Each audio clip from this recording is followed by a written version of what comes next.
আসলে আমি তো এখন একজন শহীদের মা।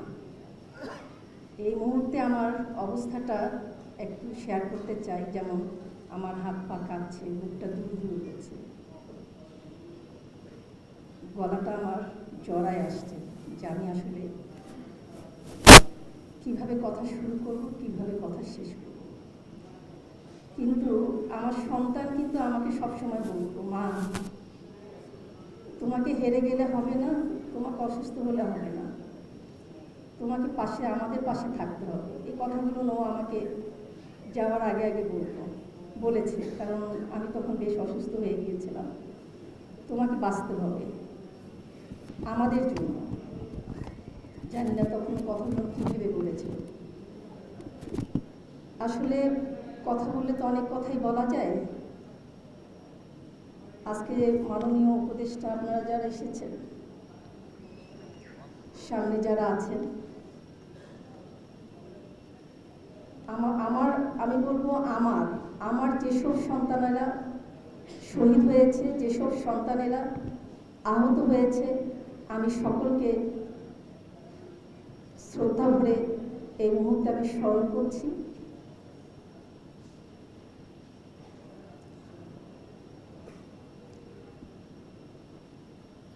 আজকে সন্তান নেই, কিন্তু আমি এত সন্তানের মা ডাক শুনছি, এজন্য আমি ভেঙেও পড়তে পারছি না, আমি কান্নাও করতে পারছি না।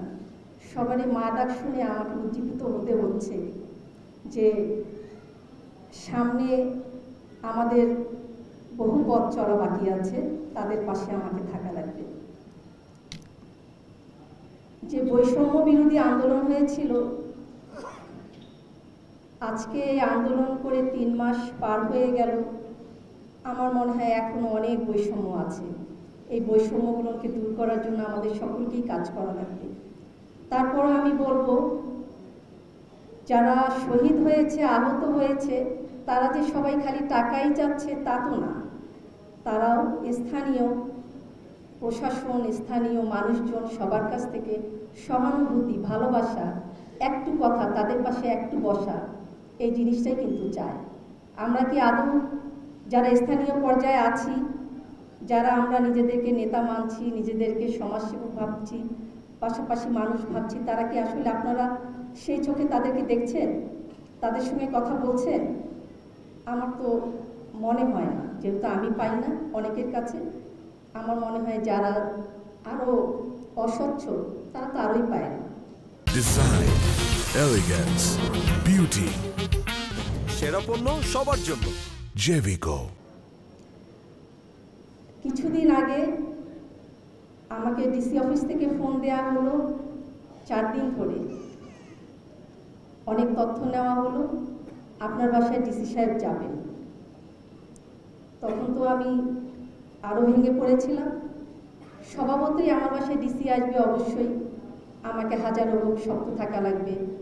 আমি 3 দিন ধরে, তারা বলছে শুক্রবার যাবে। লাস্ট মুহূর্তে আমাকে বলল যে উনি যাবেন না। তা আমি পরে জিজ্ঞাসা করলাম, আমাকে 3 দিন ধরে আপনারা বললেন, তথ্য নিলেন, কেন আসবে না? আমাকে জানানো হলো, আপনার ছেলে তো ঢাকায় মারা গেছে, যারা রংপুরে মারা গেছে উনি তাদের সঙ্গে দেখা করতে যাবেন। তাহলে শহীদদের কি ভাগাভাগি আছে? আমি তখন খুব কষ্ট পেয়েছিলাম, আমি ভীষণ মর্মাহত হয়েছিলাম। জেলা প্রশাসক যারা যিনি আছেন, তারও তো কর্তব্য ছিল। স্থানীয়ভাবে যেসব জেলা প্রশাসকরা আছে, তারা যদি আজকে আহত নিহতদের সবসময় মনিটরিং করত, আমার মনে হয় ঢাকা পর্যায়ে এত বিশৃঙ্খলা সৃষ্টি হতো না। মনিটরিং করে তারা তাদের কিভাবে চিকিৎসা হবে, তারা কিভাবে টাকা পাবে, তাদের কাছে যাওয়া, তাদেরকে তার কাছে ডেকে নেওয়া, এটাও তো একটা সম্মানের জায়গা। আজকে যারা শহীদ হয়েছে, আহত হয়েছে, আমি মনে করি তাদের এগুলো প্রাপ্য। আমি এই জায়গাটাতে আমি অবশ্যই জেলা প্রশাসকের কাছে জানতে চাই, তিনি কেন এমনটি করলেন। শুধু আমার বেলায় করলেন তা না, হয়তো পরবর্তীতে তিনি আরও এই ব্যাপারে সজাগ থাকবেন। আজকে আমার নাতনির বয়স মাত্র 4 বছর। তাকে যখন স্কুলে আমি নিয়ে যাই, পুলিশ দেখলে তাদেরকে আঙ্গুল দেখিয়ে বলে, তোমরা আমার বাবাকে মেরেছো, তোমরা ভালো না, পচা। এই যে আজকে যে একটা শিশুর মনে দাগ কেটেছে, আজকে পুলিশ বলেন, আর্মি বলেন, বিজিবি বলেন, এপিবিএন বলেন, আমার মনে হয় এই জায়গাটাতে অনেক কাজ করা দরকার। যারা এখনো আওয়ামী লীগের দোসর বা যারা আছেন, হয় তারা ভালো হয়ে যান, তাদেরকে মনে প্রাণে মুছে ফেলেন, দেশের জন্য কাজ করেন, নয়তো আপনারা নিজেরাই ছেড়ে চলে যান অপদস্থ হওয়ার আগে। আজকে যে সন্তানেরা রাস্তায় ছিল, যারা মরতে পারেনি, আমি তাদেরকেও স্যালুট জানাই। শুধু আহত নিহতদের কথাই বলবো, সবাই তাদের কথা বলবো না, তাহলে তারাও তো মনে মনে বলবে আজকে মরে গেলে আমার কথাও সবাই বলতো। আমি সেই সব বাচ্চাদেরকে আমি সবসময় আমি তাদের কথা বলি।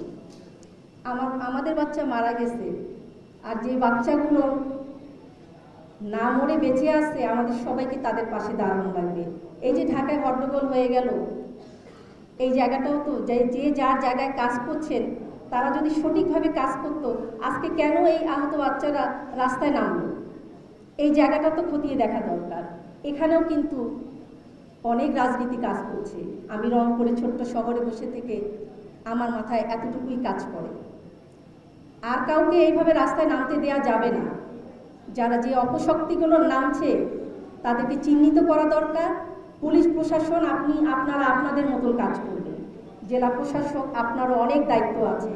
আপনাকে কে কোন দলে আসলো, আপনাদেরকে বলবে অমুক কাজ করেন, তমুক কাজ করবেন, আপনাদের কি নিজেদের কোনো বিবেক নেই? আপনারা আপনাদের বিবেক দিয়ে কাজ করুন। আপনারা কোথাও সমস্যায় পড়লে আপনারাও সকলের সঙ্গে কথা বলে যে আমরা এখান থেকে চাপ ফিল করছি। আপনাদের তো অনেক ক্ষমতা। এই ক্ষমতার জায়গাগুলো আমার মনে হয় আপনারা যদি স্বচ্ছ থাকেন, একটা সুস্থ সুন্দর, যারা মারা গিয়েছে তারা তো একটা সুন্দর সুষ্ঠু বাংলাদেশ তাদের বাবা মা ভাই বোনদেরকে উপহার দেওয়ার জন্যই তারা জীবনটা দিল। আজকে যদি আমরা তাও না পাই, যেমন এর আগের খুনি সরকার ডিসি অফিসে কখনো আমাকে বক্তব্য দিতে বলা হলে আমাকে এও বলেছে সাইডে ডেকে, আপনাকে বক্তব্য দেওয়া যাবে না। কেন? আপনার বাবা বিএমপি করতেন। আমার বয়স যখন আমি ক্লাস 3-তে পড়ি, তখন বাবা মারা গেছে। সেই তকমা যদি আমার গায়ে এই বয়সও পড়ে, তাহলে কোন জায়গায় আমরা ছিলাম? তখন তো স্বাধীনভাবে কথা বলতে পারিনি। এই রক্তের বিনিময়ে কিন্তু আমরা স্বাধীনতার ভোগ করছি, কথা বলছি। এই স্বাধীনতা কিন্তু এমনি আসেনি। আগে কি বলতো, মুক্তিযুদ্ধের পক্ষ আর বিপক্ষ দিয়েই কিন্তু খুনি হাসিনা আজকে বিভক্ত করে ফেলছে। তাহলে আজকে এই হওয়া উচিত, 24শে আন্দোলনের পক্ষ আর বিপক্ষ, যারা মাঝামাঝি অবস্থানে ছিলেন, কোনো কথা বলেননি কোন পাশে যাবে, দেশটা কোন দিকে হালবে, যে সুশীল সমাজ যারা, তারা কিন্তু একটা জায়গায় অবস্থান করেছে। তারা তখনও কথা বলেনি। তারা রক্ত যখন দিয়েছে ছাত্ররা, তখনও কথা বলেনি। রক্ত দেওয়ার অনেক পরে এখন অনেকে, আমি কি বলবো, প্রস্থান, তারা এখন আবির্ভাব হচ্ছে। আর যারা দেশ নিয়ে এত কিছু করলো, তাদেরকে কি নিচে নামিয়ে দেওয়া হচ্ছে। তা আজকে যারা ছাত্ররা আছো, অবশ্যই এই দেশ ছাত্র জনতা সব কিছু মিলিয়ে কিন্তু দেশ স্বাধীন হয়েছে। তবুও আমি মা হয়ে চাবো, তোমরা যারা ছাত্র, তোমরা যারা আজকে আন্দোলনে ছিলা, যারা ছিল না, তারা নিজেদেরকে দক্ষ মানুষ এবং সৎ মানুষ হিসেবে গড়ে তোলো। কোথায় দুর্নীতি হচ্ছে সেই জায়গাগুলো লোকেট করো, কথা দিয়ে, কাগজ দিয়ে তোমরা মোকাবেলা করার চেষ্টা করো। তোমরা সবাই একখানে হও, হইচই করো, রাস্তায় নামছো, একটা বিচ্ছিরি, এইরকম অবস্থায় একটা বিচ্ছিরি অবস্থা দেখা গেলে তাহলে মানুষও তো হাসবে। যারা অন্য পাশে আছে তারাও তো এটা নিয়ে সুবিধা নিচ্ছে। এটাতে বুদ্ধি দিয়ে কাজ করা লাগবে, যে দেশ তো এখন আমাদের, কিভাবে আমরা এই দেশটাকে গড়ব। আর যারা আহত এখানে আছেন, আমি তাদেরকে বলবো আপনারা হতাশ হবেন না। যারা উপদেষ্টা আছেন, যারা এই শহীদ স্মৃতি জুলাই ফাউন্ডেশনে আছেন, সরকার আছেন, তারা কিন্তু আপনাদের ভালোর জন্য কাজ করছে। একটু ধৈর্য ধরতে হবে, মানুষের কথায় নাচানাচি করলে হবে না। যারা শহীদ হয়েছেন নিশ্চয়ই তারা কোনো কিছু চিন্তা করছেন, তার পরিবারকে কীভাবে উপরে তোলা যায়। এই জায়গাটাতে আমাদেরকে বসে ঠান্ডা মাথায় তর্ক করলে অনেক করা যাবে, কিন্তু তর্কে আমাদের চলা যাবে না। ঠান্ডা মাথায় আমাদের কাজ করতে হবে। আমি সকলকেই অনুরোধ করব, বাংলাদেশকে আর অস্থিতিশীল করা যাবে না। কিভাবে আমরা সুন্দর বাংলাদেশ বিনির্মাণ করব, আমরা সেই লক্ষ্যেই আমরা চলব। আল্লাহ হাফেজ।